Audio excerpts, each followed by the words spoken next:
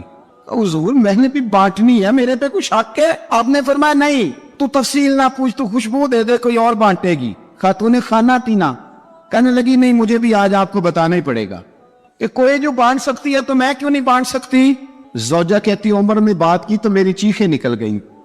حضرت عمر فرمانے لگے جب تو خوشبو بانٹے گی نا تیرے ہاتھوں کو بھی لگے گی, تیرے دوپٹوں کو بھی لگ جائے گی. اگر رب کریم نے مجھ سے سوال پوچھا کہ عمر خوشبو تو مسلمانوں کی تھی, تیری بیوی کے دوپٹے کو کیوں لگ گئی, تو میں اللہ کے حضور کیا جواب دوں گا؟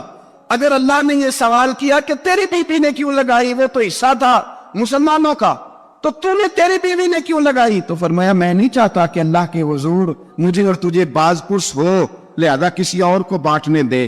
زوجہ روئی اور تڑپ کے کہنے لگی عمر مجھے لگتا ہے صبح قیامت بھی تیری بیوی ہونے کی وجہ سے اللہ مجھے جنت عطا فرما دے گا, تیری زوجہ ہونے کی برکت سے. بھائی یہ معیار رکھا, خدا کی قسم ایسا شخص تاریخ میں دوبارہ نہیں آیا. اتنا بڑا آدمی, اتنا بڑا شخص, اتنا بڑا آدمی, اور پھر رنگ یہ ہے کہ عمر 22 لاکھ مربع میل کا حکمران, اور کھجور کے درخت کے نیچے مٹی کا ڈیلا لے کے سو گئے ہیں, پرواہ کوئی نہیں, کوئی مسئلہ ہی نہیں. 2 غلام ساتھ بیٹھے, ایک روٹی حضرت عمر نے گھر سے منگوائی, تھوڑا سا سرکہ, تو غلام کہنے لگے ہم نے بھی کھانی ہے. فرمایا کوئی حرج نہیں, روٹی کو پیٹ بھر کے کھانا ضروری تو نہیں, 3 حصوں میں بانٹ لیتے. ایک آدمی آیا ہوا تھا مصر کا رہنے والا ملنے کے لیے, اس نے پوچھا عمر کدھر ہے, تو کہا وہ ادھر جاؤ مسجد میں بیٹھے ہوں گے, اور واپس آیا تو کہنے لگا وہاں تو 3 غلام بیٹھے, ایک روٹی بانٹ بانٹ کے کھا رہے ہیں, لگتا ہے کئی دنوں سے روٹی نہیں ملی. کہا 3 غلام تو کوئی نہیں, وہاں 2 ہی تھے, تیسرے تو امیر المومنین تھے. اس نے کہا نہیں نہیں 3 غلام ہیں, کپڑے بھی ایک طرح کے پہنے ہوئے, بلکہ 2 کے تو پھر صحیح ہے, تیسرے کے تو زیادہ ماڑے ہیں. کپڑے بھی ایک طرح کے, کھانا پینا بھی ایک طرح کا, اور ان کا نشست برخاست بھی ایک طرح کی ہے, لہذا کوئی فرق نہیں. حضرت ابو ہریرہ کہتے ہیں میں لے کے آیا, اور جناب عمر کو جب میں نے کچی زمین میں تامت سمیٹ بیٹھے دیکھا تو میں رو پڑا.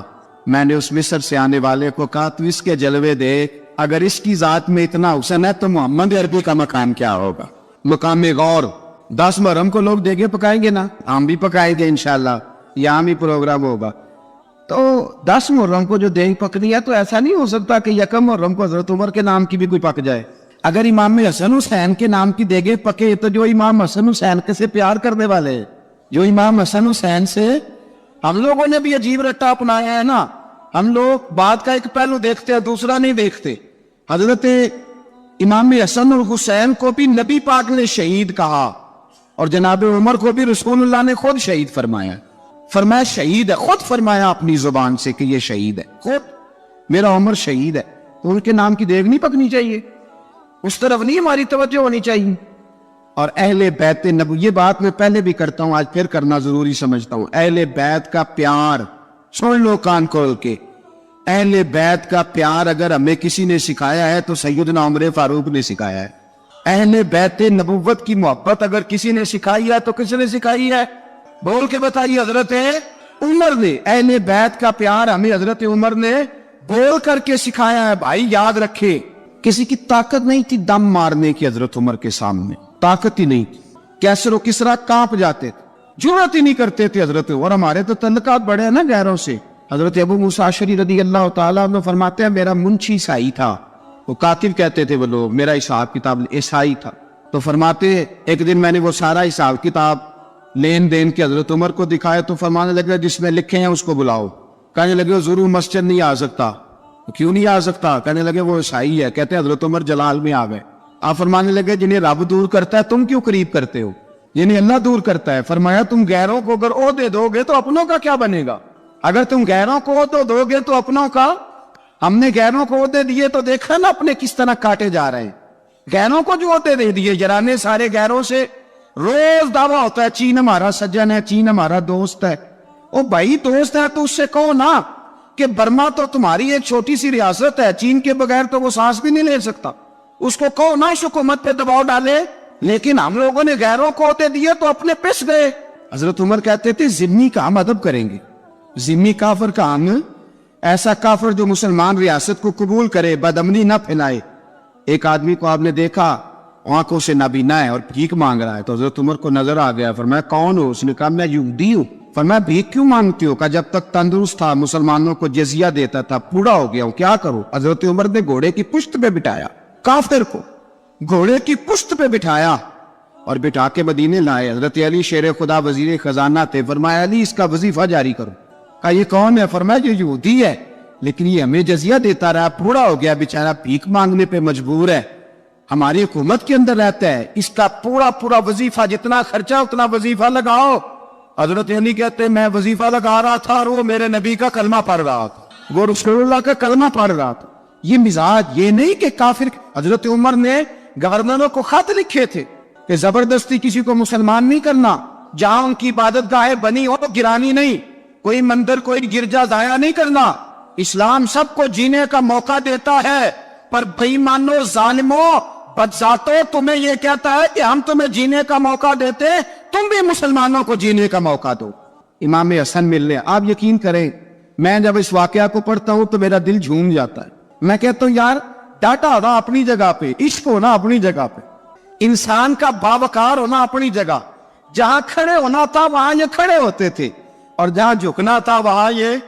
ان لوگوں میں اقبال نے کہا تھا تیری نگاہ ناز سے دونوں مراد پا گئے, عقلِ غیاب و جستجو عشق حضور و اس طرح. جہاں اگر آیا ہے سامنے کیسر و کسرا تو عمر جیسا دلیر کوئی نہیں, اگر سامنے آیا ایران کا بادشاہ تو عمر جیسا تگڑا کوئی نہیں, اگر آیا ہے سامنے غسان کا بادشاہ تو عمر جیسا عادل کوئی نہیں.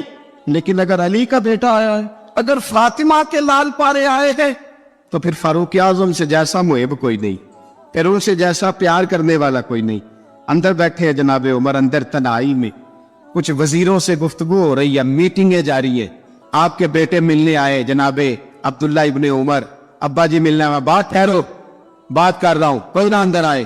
صاحبزادہ باہر کھڑا ہے. تھوڑی دیر گزری تو امام حسن بھی آ گئے. کون آئے؟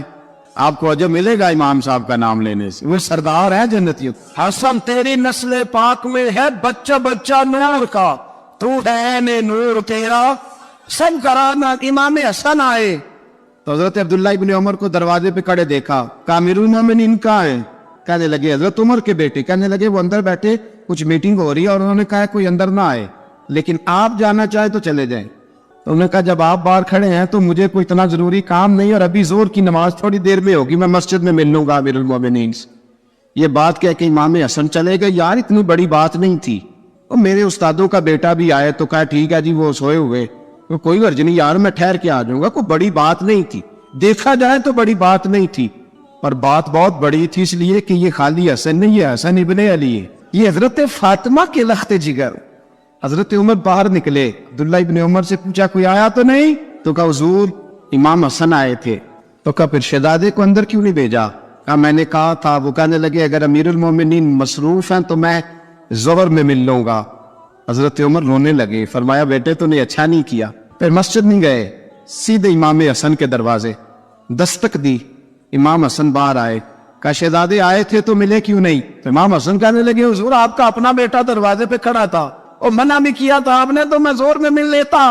حضرت امام حسن فرماتے جوش جذبات میں جناب عمر نے سر سے پگڑی اتار دی. جوش جذبات کہنے لگے حسن میرے بیٹے کا اور آپ کا کیا مقابلہ؟ کیا اس کی ماں کا نام فاطمہ الزہرا ہے؟ کیا اس کی نانی کا نام خدیجہ الکبریٰ ہے؟ کیا اس کے نانے کا نام محمد مصطفیٰ ہے؟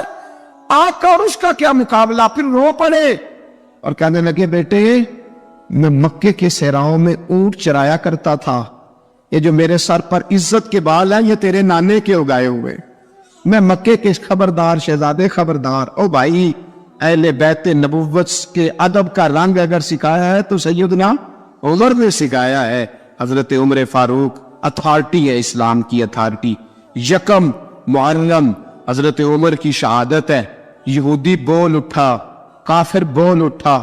اگر 6 مہینے عمر دنیا میں اور رہتے تو دنیا میں کوئی کافر موجود نہ ہوتا. 6 مہینے.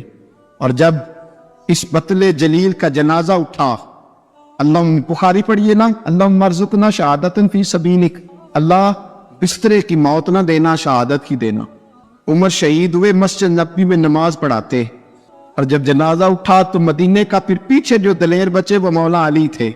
جناب عمر کا جنازہ اٹھا تو سب سے پہلی آئے جو نکلی وہ حضرت علی کی زبان سے نکلی, اور حضرت ساری داڑھی زور سے پھٹ گئی.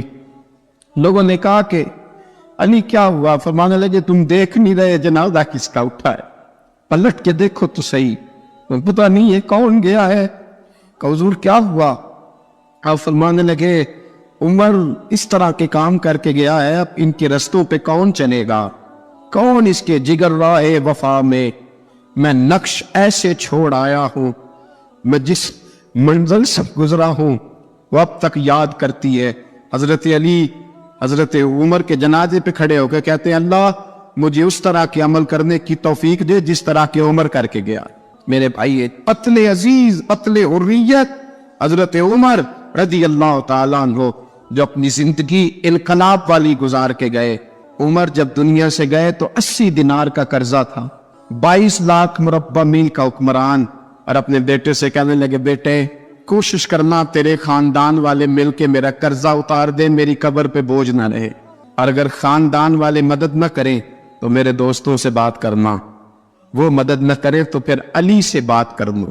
ان کا پیار آپس میں اتنا، اور تو اختلاف ثابت کر رہا۔ 80 دینار کا قرضہ چھوڑ کر حضرت عمر دنیا سے گئے، اور جاتی دفعہ کہہ گئے میرے بعد میرے بچوں کو حکومت کے مشورے میں بھی شامل نہ کرنا، حکومت کے مشورے میں بھی میری اولاد شامل نہ ہو۔ اتنا بڑا شخص اتنا بڑا رنگ دے کے یکم محرم کو جب عمر فاروق کا وصال ہوا تو بیٹے سے کہنے لگی اماں عائشہ سے جا کے کہو میرا بھی نبی پاک کے روزے میں دفن ہونے کو دل کرتا ہے۔ ایک قبر کی جگہ ہے اماں جی نے اپنے لیے رکھی ہے، بخاری یا بخاری۔ حضرت عائشہ کے پاس صاحبزادے گئے، کہنے لگے اماں جی عمر کو زخم لگ گیا ہے، حالت بڑی پریشانی والی ہے۔ وہ کہتے ہیں اگر اماں اجازت دے۔ سید عائشہ رو پڑی، فرمانے لگی کہ وہ اپنی قبر کی جگہ تو لینا کسی کو دیتا، پر عمر نے کمال ہی بڑا کیا، اسے کہو جاؤ گنبد خضرا میں قیامت تک جو مصطفیٰ پہ اور ابو بکر پہ سلام پڑے گا وہ تجھ پہ بھی سلام پڑھ کے جائے، جاؤ میں نے جگہ دی۔ حضرت عمر فاروق رضی اللہ تعالیٰ عنہ مدینے کی گلی سے گزر رہے، امیر المومنین ہے، مدینے کی گلی سے گزر رہے ہیں، ایک گھر کے اندر سے بچیوں کے رونے کی آواز آئی، بچیاں رو رہی ہیں، اور بچی اپنی ماں سے کیا کہتی ہے؟ کہتی اماں ابو بکر تو اب انتقال کر گئے، حضرت عمر کا پہلے دن ہے خلافت کا، اب ہمارا کیا بنے گا؟ ابو بکر تو وصال کر گئے۔ حضرت عمر فاروق رضی اللہ تعالیٰ عنہ نے رونے کی آواز سنی، دروازے پہ دستک دی، کہا بیٹو کیا بات ہے؟ تو بچیاں کہنے لگی عمر ہمارے ابا جی ہماری 10-15 بکریاں ہیں، تو ہمارے والد صاحب ان کا دودھ دھو کے بیچا کرتے تھے، گزارا ہو جاتا تھا۔ جس دن ابا جی فوت ہوئے تو اس دن سے لے کر ابو بکر صدیق روز عصر کے بعد آیا کرتے تھے، ہماری بکریوں کا دودھ دھو کے دیتے تھے، کچھ ہم پیتی تھی کچھ بیچ لیتی تھی، گزارا چلتا تھا۔ جس دن ابو بکر صدیق خلیفہ بنے ہم نے جا کے کہا ابو بکر اب کون دودھ دھوئے گا؟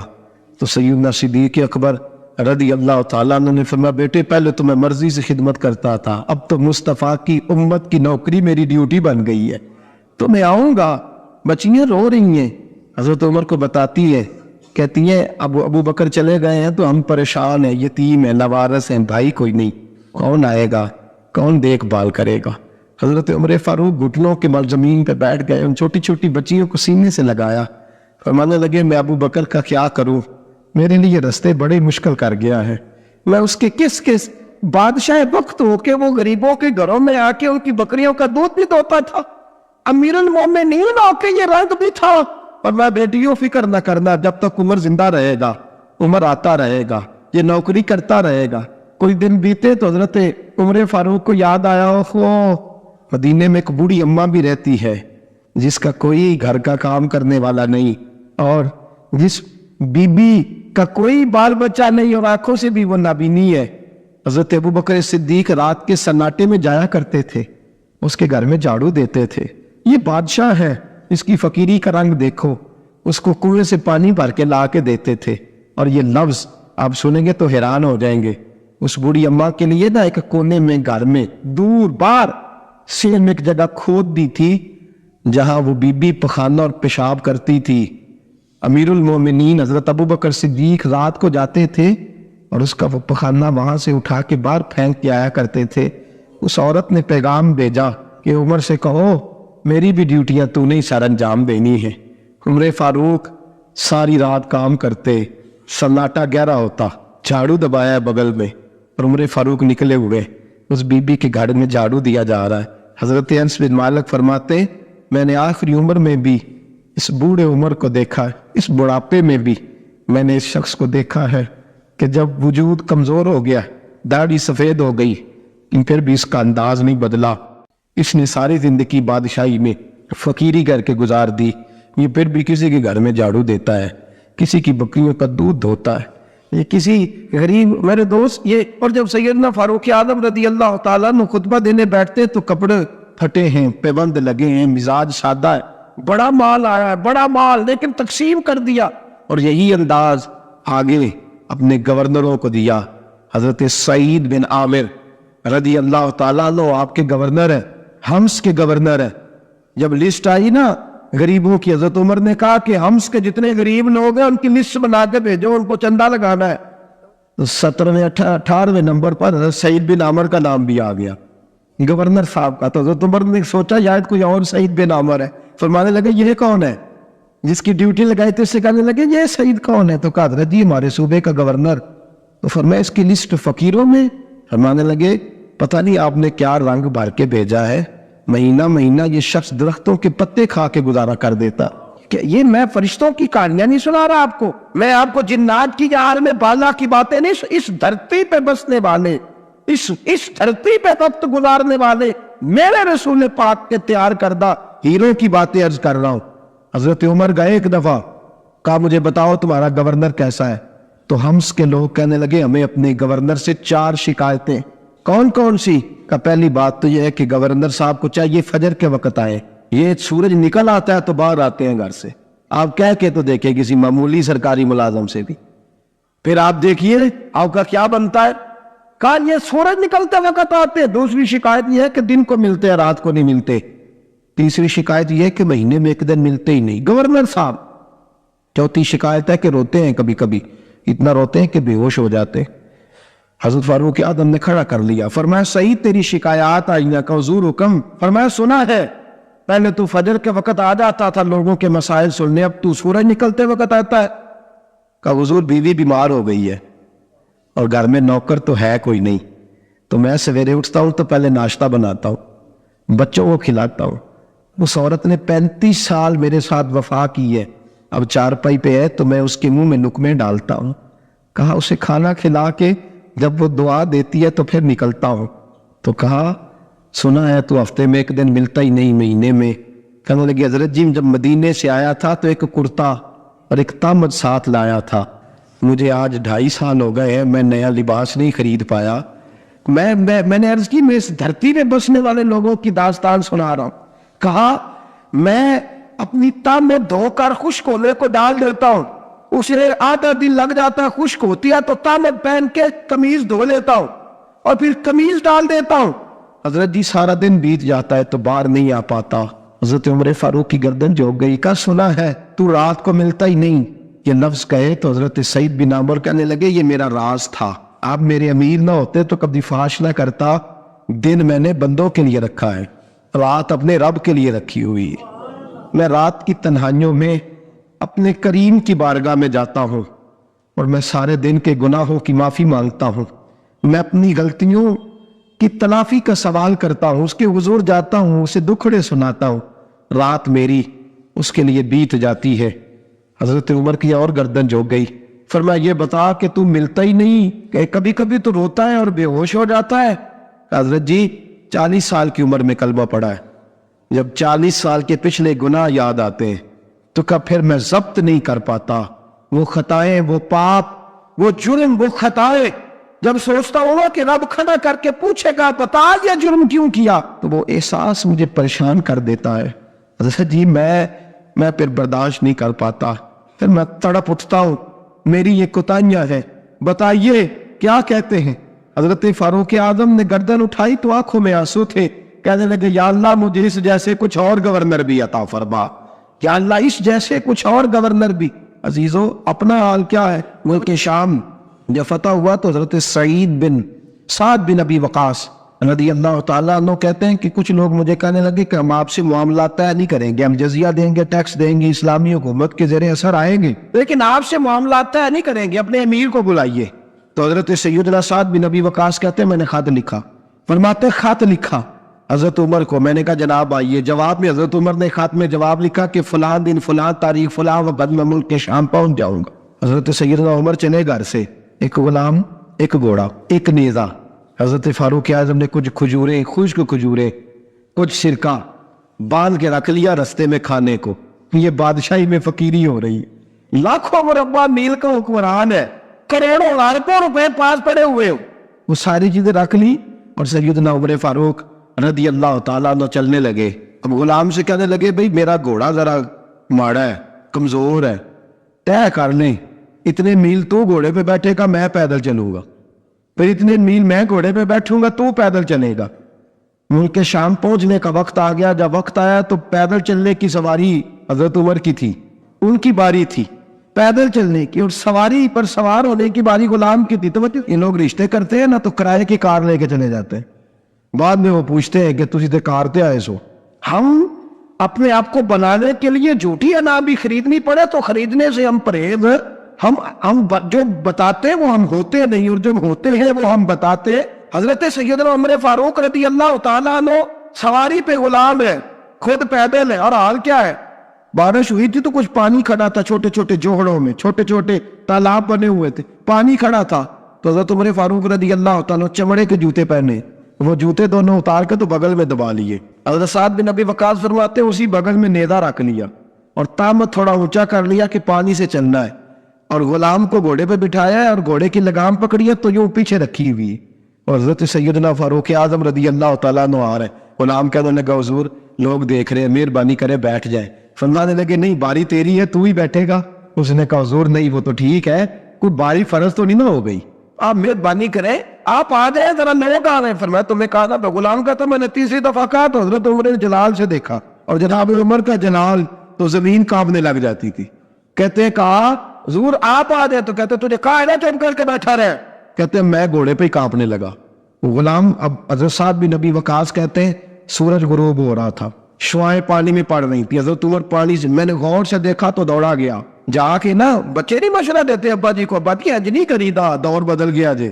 کہتے میں دوڑا گیا اور جا کر کے حضرت سیدنا عمر فاروق کو کہا حضور مہربانی کریں، ٹھیک ہے آپ کی درویشی سے کون آگاہ نہیں، وزیر کھڑے ہیں، سفیر کھڑے ہیں، بڑے بڑے عمراء، بڑے بڑے ملکوں کے حکمران ہیں، آپ مہربانی کریں یہ تم ذرا نیچا کریں، اور جوتا پہن لیں، اگر خراب ہو گیا تو اللہ میرا بھی دے دے گا، اور مہربانی کرے ذرا غلام کو کہیں نیچے آ جائے. حضرت عمر کہنے لگے تمہیں کیا تکلیف ہے؟ کہا حضرت جی وہ وزیر مشیر کھڑے ہیں، یہودی ہے، عیسائی ہے، نجرانی ہے، وہ بڑے بڑے مذاہب کے بڑے بڑے ملکوں کے، آپ کا بڑا نام سنا ہے. حضرت سیدنا سعد بن نبی وقاص فرماتے ہیں میرے ساتھ اتنا ترش رویہ حضرت عمر کا پہلے کبھی نہیں ہوا. کہتے ماتھے پہ شکن آیا اور کہنے لگا تجھے تیری مار ہوئے، ان 4 لوگوں کے لیے میں اپنے نبی کا طریقہ چھوڑ دوں، ان 4 دنیا داروں کے لیے نبی پاک کا طریقہ چھوڑ دوں. فرمانے لگے سر سے پگڑی اتاری حضرت عمر نے جلال میں، فرمانے لگے میرے سر پہ جو بال ہے نا یہ مجھے کسی دنیا دار نے نہیں دیے، یہ ساری عزتیں مجھے آمنہ کے نام دے عطا فرمائی ہے، اور میں ہوں محبوب کا طریقہ ان 4 لوگوں کی خاطر چھوڑ دوں. فرمایا قرآن کہتا ہے ان اللہ یامر بالعدل والاحسان، جب میں نے خود عدل کا تقاضا یہ رکھا ہے کہ کبھی وہ بیٹھے گا کبھی میں بیٹھوں گا، باری اس کیا تو میں کیسے بیٹھ جاؤں. حضرت سعد بن نبی وقاص فرماتے ہیں اسی درویشی میں سلام اس پر کہ جس نے بادشاہی میں فقیری کی. کہتے ہیں اسی درویشی میں حضرت عمر پہنچے تو جو پہلے ڈرا کرتے تھے جب حضرت عمر آئے تو انہیں کامتے بھی دیکھا، روب اور بڑھ گیا، ان کے دلوں کے اندر حضرت عمر کا دبدبا اور بڑھ گیا، اور میرے کانوں میں کہنے لگے سعد پہلے سنا تھا لیکن دنیا سچی کہتی ہے جو حال محمد اور محمد کے غلاموں کا ہے صلی اللہ علیہ، وہ دنیا میں دوسرا کوئی حاصل کر سکتا. آج ہمارے پروٹوکول، ہمارے دبدبے، ہماری انا پرستیاں، ہمارے دعوے، ہمارے طریقے، میرے عزیزوں لوگ ہمیں آ کے مثال دیتے ہیں، کہتے ہیں یورپ کی فلاں گلی میں یہ ہوتا ہے. میں نے کہا وہ گردے راہ کو نہیں پہنچ سکتے، یہ ساری چیزوں تو میرے مصطفیٰ کے غلاموں سے حاصل کی ہیں لوگ، ہم نے چھوڑ دی، غیروں نے اپنا لی. خدا را اپنی زندگی میں تبدیلی لائیں. درویشی، سادگی، بے تکلفی، یہ زندگی حسین ہوتی ہے، یہ زندگی سکون والی ہوتی ہے، یہ زندگی اچھی ہوتی ہے، یہ فرحت اور تازگی والی ہوتی ہے. اپنے آپ کو ان تکلیفوں اور آلائشوں میں مبتلا نہ کرے. اگر اللہ مال دے، عزت دے، دولت دے، اللہ تعالیٰ نفاست عطا کرے تو پھر اپنے آپ کو سادہ کریں، آزاد کریں، کھلی ہوئی کتاب بنا کے اپنے آپ کو رکھیں. مجھے ایک بچہ کہنے لگا حضرت جی جب بھی آتے ہیں آپ کہیں بیٹھے مل جاتے ہیں، ہم کسی کو لا کے کہتے ہیں جناب حضرت جی بڑے مصروف ہیں اور آپ یہاں آگ تاپ رہے ہیں جلا کے، مہربانی فرمائیں. میں نے کہا یار 2-4 دن تو بن سور کے بیٹھنا بندے کے لیے آسان ہوتا ہے، سارا دن ملمہ سازی کر کے رکھنا اتنا آسان کام ہو تو ویسے بھی بندہ جو ہو وہ نظر آئے تو اس کے لیے زیادہ بہتر ہوتا ہے، جو ہو وہ دکھائی دے وہ زندگی آسان ہو جاتی ہے، بہتر ہو جاتی ہے. اور ویسے بھی جو کھلی ہوئی کتاب ہوتی ہے اس میں لوگ مشکوک نہیں ہوتے، جو بندی ہوئی ہوتی ہے نا اس میں لوگوں کو خبر نہیں ہوتی کہ نہ جانے یہ کیا معاملہ ہے. میرے عزیزو اپنے آپ کو بے تکلف بنائے. بے تکلف سے مراد یہ نہیں کہ جیسے بے تکلفی ہم نے ایک غلط چیز کا نام بے تکلفی رکھ دیا ہے کہ جو آدمی بات پہ ٹھٹھا کرے، بات میں مذاق کرے وہ بے تکلف ہوتا ہے. یہ تو بے تکلفی اسلام اس کو پسند ہی نہیں. بے تکلفی سے مراد یہ ہے کہ جھوٹی انا نہیں بنائے، جھوٹے معاملات اپنے گرد نہیں اوڑے. اپنی اگر اللہ آپ کو بہت زیادہ مال و دولت دیتا ہے تو جتنا وہ مولانا رومی کہتے ہیں جتنا ٹہنی پہ پھل زیادہ لگتا ہے نا اتنی وہ ٹہنی جھک جاتی ہے. جو اکڑی ہوتی ہے سمجھو وہ خالی ہوتی ہے. اگر آپ پھلدار ہیں تو پھر آپ کو جھکے، پھر آپ کو با اخلاق ہونا چاہیے، با محبت ہونا چاہیے، پیار والا ہونا چاہیے. زندگی میں اس چیز کو ضرور اپنائیے. بڑے لوگ وہی ہوتے ہیں جن کا کردار بڑا ہوتا ہے، بڑے وہی ہوتے ہیں جن کی بات بڑی ہوتی ہے. کوئی باتوں سے اور پروٹوکول سے کبھی بڑا نہیں ہوتا. ہمیشہ مدحت خیر الانام میں گزرے، دعا ہے یوں اور درود و سلام میں گزرے. آخر دعوا الحمدللہ.